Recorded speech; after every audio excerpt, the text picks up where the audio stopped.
Something that you can use to get good at any scale or riff is my method called the 50 times method. And what that means is you practice a scale that you're trying to learn or a piece of music that you're trying to learn 50 times.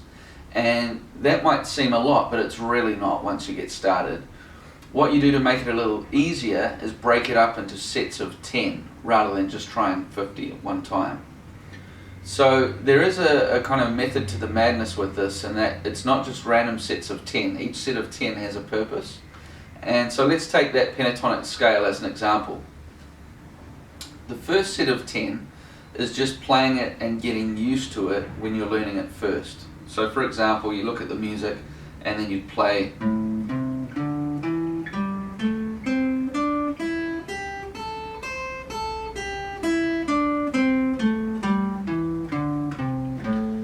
That's 1. You do it 2 times,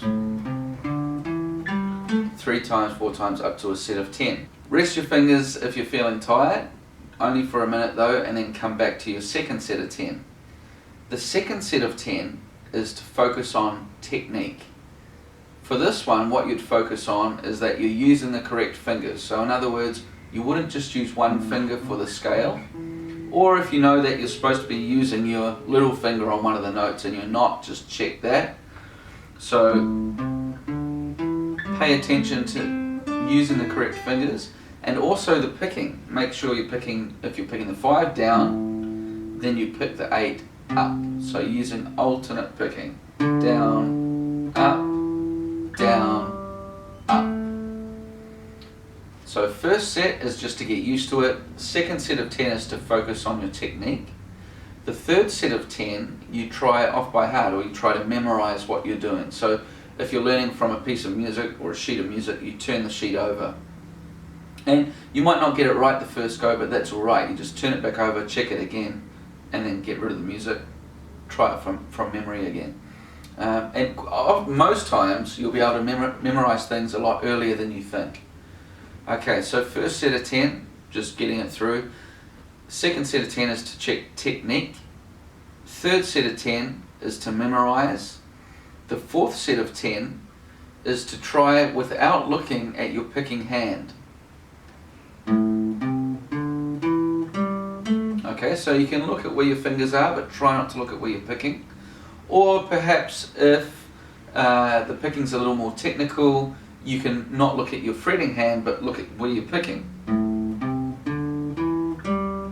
If you're comfortable with both, then you pick a point on the wall and just play without looking. And that gets you a bit more comfortable with what you're doing.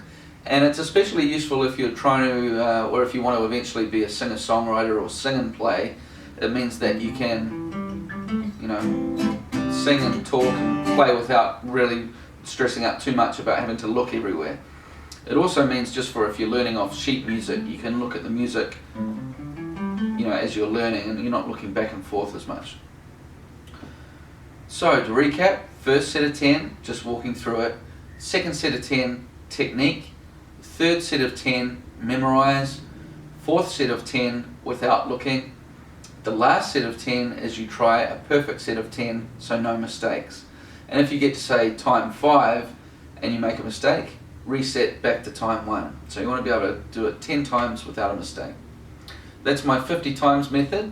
Try it with your pentatonic scale, and try it with your other things that you're getting into as well. And that's it.